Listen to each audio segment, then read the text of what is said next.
नमस्कार, आप सभी का हमारे YouTube चैनल में हार्दिक स्वागत है।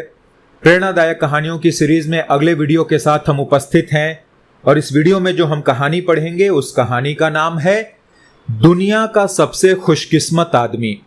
आइए शुरू करते हैं। ईसा से लगभग 600 साल पहले मध्य एशिया में क्रोएसस नाम का एक राजा था। उसका राज्य बहुत बड़ा तो नहीं था, किंतु उसके राज्य में खुशहाली और समृद्धि बहुत थी। खुद क्रोएसस के पास इतनी संपत्ति थी कि उसे उस समय दुनिया का सबसे अमीर आदमी माना जाता था। क्रोएसस के पास वो सब कुछ था जिसका कोई भी इंसान सिर्फ सपना देख सकता है। जमीन, सोना, चांदी, हीरे जवाहरात, आलीशान महल, नौकर चाकर, पहनने के लिए शानदार परिधान, देखने के लिए खूबसूरत नजारे इत्यादि। कहने का तात्पर्य यह कि संसार की कोई वस्तु ऐसी नहीं थी जो उसे अप्राप्य हो। इसीलिए कभी कभी वो सोचता था कि मैं दुनिया का सबसे खुशकिस्मत आदमी हूं। एक बार उसके राज्य में सोलोन नाम के उस समय के एक बहुत बड़े ज्ञानी और दार्शनिक का आगमन हुआ। सोलोन मूलतः एथेंस का रहने वाला था और एशिया के भ्रमण पर निकला था। इतने बड़े विश्वविख्यात आदमी का अपने राज्य में आगमन सुनकर क्रोएसस बहुत प्रसन्न हुआ। उसने सोलोन का जोरदार स्वागत किया, उसे अपना आलीशान महल दिखाया जिसमें दुनिया की हर सुख सुविधा मौजूद थी। उसने उसे अपने शानदार बाग बगीचे दिखलाए, अपने अस्तबल दिखलाए, दुनिया भर की दुर्लभ चीजों का संग्रह दिखलाया। उस दिन शाम को जब दुनिया का सबसे ज्ञानी आदमी और दुनिया का सबसे अमीर आदमी एक साथ बैठकर भोजन कर रहे थे, तब राजा ने सोलोन से पूछा, श्रीमान सोलोन, आपने दुनिया देखी है और ज्ञानार्जन किया है। कृपया मुझे बताइए कि आपके हिसाब से दुनिया का सबसे खुशकिस्मत इंसान कौन है।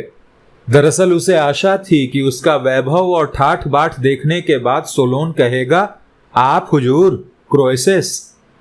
किंतु सोलोन ने तुरंत कोई जवाब नहीं दिया। वो लगभग 1 मिनट तक सोचता रहा, जैसे कुछ याद करने की कोशिश कर रहा हो।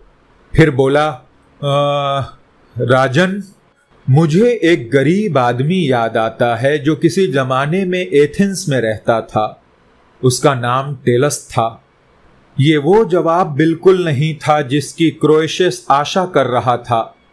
फिर भी उसने अपने मनोभावों को दबाते हुए पूछा, अच्छा, गरीब आदमी, भला आप ऐसा क्यों सोचते हैं कि वो सबसे खुशकिस्मत था? क्योंकि सोलोन ने कहा, राजन, टेलस एक ईमानदार आदमी था जिसने कई साल अपने खेतों में मेहनत से काम किया ताकि वो अपने बच्चों का सही तरीके से पालन पोषण कर सके, उन्हें अच्छी शिक्षा दिलवा सके। जब उसके बच्चे अपने पैरों पर खड़े हो गए और वो जिम्मेदारियों से मुक्त हो गया, तब वो एथेंस की सेना में भर्ती हो गया और एक दिन एक युद्ध में अपनी मातृभूमि की रक्षा करते हुए वीर गति को प्राप्त हो गया। अब आप ही बतलाइए कि टेलस से बढ़कर खुशकिस्मत इंसान और कौन होगा? आप ठीक ही कहते हैं। क्रोएसस ने ऊपरी मन से ये बात कही क्योंकि उसे टेलस की कहानी में कहीं भी खुशकिस्मती का अंश तक नजर नहीं आता था। फिर कुछ देर रुककर उसने दोबारा पूछा, अच्छा, टेलस के बाद आपके विचार से दूसरा खुशकिस्मत इंसान और कौन हो सकता है इस दुनिया में? अब की बार उसे पक्का यकीन था कि सोलोन उसी का नाम लेगा, किंतु सोलोन एक बार फिर कुछ देर के लिए विचार मग्न हो गया और फिर बोला, हां, टेलस के बाद दूसरे खुशकिस्मत इंसानों के रूप में मुझे ग्रीस के 2 नौजवान याद आते हैं जिनके पिता उनके बचपन में ही गुजर गए थे। घर में अगर कुछ था तो वो थी घनघोर गरीबी और एक बीमार मां। किंतु उन दोनों बच्चों ने अतुलनीय पुरुषार्थ करते हुए घर की हालत को संभाला और अपनी बीमार मां की सेवा की। उन दोनों ने वर्षों कड़ी मेहनत की और अपनी मां की सेवा में अपने आप को संपूर्ण समर्पित कर दिया।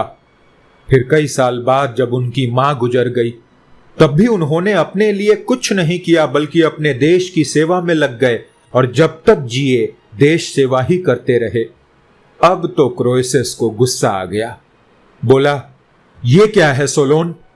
आपके सामने दुनिया का सबसे धनवान राजा बैठा हुआ है, आपको उसकी खुशकिस्मती दिखाई नहीं दे रही? आप मेरे नाम का जिक्र तक नहीं कर रहे, बल्कि मुझे गुजर चुके गरीबों की कहानियां सुनाए चले जा रहे हैं। तब सोलोन बोला, राजन, जब तक आप जीवित हैं तब तक मैं ये कैसे कह सकता हूं कि आप खुशकिस्मत हैं या बदकिस्मत? जीवन में आपदाएं विपदाएं कभी भी आ सकती हैं। खुशकिस्मती कभी भी बदकिस्मती में बदल सकती है। इस बारे में कोई कुछ नहीं जानता, इसलिए मैं अभी आपके बारे में कुछ नहीं कह सकता। क्रोएसेस और सोलोन के बीच हुए वार्तालाप की इस घटना के कई साल बाद एशिया में एक नई सैन्य शक्ति का उदय हुआ, जिसका प्रमुख था राजा साइरस। साइरस एक विशाल सेना लेकर अपने सैन्य अभियान पर निकला और एक के बाद एक दूसरे देशों को पराजित करता हुआ एक दिन क्रोएसेस के राज्य की सीमा पर आ खड़ा हुआ। क्रोएसेस के पास धन संपदा तो अकूत थी, किंतु उनकी सेना साइरस की सेना के आगे कुछ भी न थी। नतीजा वही हुआ जो होना था। क्रोएसेस की सेना ने बहुत बहादुरी से मुकाबला किया, किंतु हार गई। विजयी राजा साइरस की सेना ने क्रोएसेस के आलीशान महल को जला दिया, उसके खूबसूरत बाग बगीचों को रौंद डाला, खजानों को लूट लिया। खुद क्रोएसेस को बंदी बना लिया गया। इस जिद्दी आदमी की वजह से हमारे बहुत से बहादुर सैनिक मारे गए हैं। राजा साइरस ने क्रोध भरी आंखों से क्रोएसेस की ओर देखते हुए कहा, इसे ले जाओ और ऐसी सजा दो जिससे दूसरा कोई राजा इसकी तरह हमारे सामने सर उठाने की हिम्मत न कर सके। राजा का आदेश पाते ही सैनिक क्रोएसेस को घसीटते हुए बीच बाजार में स्थित एक चौक की ओर ले गए, जहां उसे जिंदा जलाया जाना था। जलाने के लिए लकड़ियां इकट्ठी की गईं, चिता बनाई गई और एक सैनिक आग लगाने के लिए मशाल लाने दौड़ गया। बेचारा क्रोएसेस, जो उस समय बहुत दुखी था, अचानक कुछ याद करने लगा। उसे वर्षों पहले सोलोन के कहे गए शब्द याद आने लगे, खुशकिस्मती कब बदकिस्मती में बदल जाए राजन, कोई नहीं जानता। ये याद आते ही उसके मुंह से अस्फुट से शब्द फूट पड़े, ओह सोलोन, ओह सोलोन, सोलोन। राजा साइरस, जो क्रोएसेस के जिंदा जलाए जाने का तमाशा देखने आया था, संयोग से उस समय क्रोएसेस के पीछे ही खड़ा था। उसने जब क्रोएसेस के मुंह से सोलोन का नाम सुना तो उसे हैरत हुई, क्योंकि वो भी सोलोन के नाम से परिचित था। उसने क्रोएसेस से पूछा, तुमने सोलोन का नाम क्यों लिया? पहले तो क्रोएसेस ने कोई जवाब नहीं दिया और चुप बैठा रहा, किंतु जब साइरस ने बार बार वही सवाल पूछा तो क्रोएसेस ने सोलोन के साथ हुए अपने वार्तालाप की पूरी घटना सुना दी। राजा साइरस पर उस कहानी का गहरा प्रभाव पड़ा। वो सोचने लगा, सचमुच कोई नहीं जानता कि इंसान का वक्त कब बदल जाए। जो आज खुशकिस्मत है वो कल बदकिस्मत भी हो सकता है। जिस तरह आज क्रोएसेस, जो कि कल तक अपने को दुनिया का सबसे धनवान समझता था, मेरे सामने बेबस है, उसी तरह कल किसी मुझसे भी शक्तिशाली राजा के सामने मैं भी बेबस हो सकता हूं। बस उसने क्रोएसेस को मारने का इरादा त्याग दिया। न सिर्फ उसकी जान बख्शी, बल्कि उसका राज्य भी उसे लौटा दिया और उससे मित्रता करके चला गया। धन्यवाद।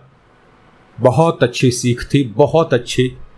समय कभी भी बदल सकता है, इसका विपरीत भी हो सकता है। अगर आज आप बदकिस्मत हैं तो उदास मत होइए, गमगीन मत होइए, परेशान मत होइए। कल आप खुशकिस्मत भी हो सकते हैं। तो कहानी का दूसरा पहलू भी है, जो आज खुशकिस्मत है वो कल बदकिस्मत हो जाए, तो यह भी संभव है जो आज बदकिस्मत है वो कल खुशकिस्मत हो जाए। चलिए, मुलाकात होगी अगले वीडियो में। जय हिंद।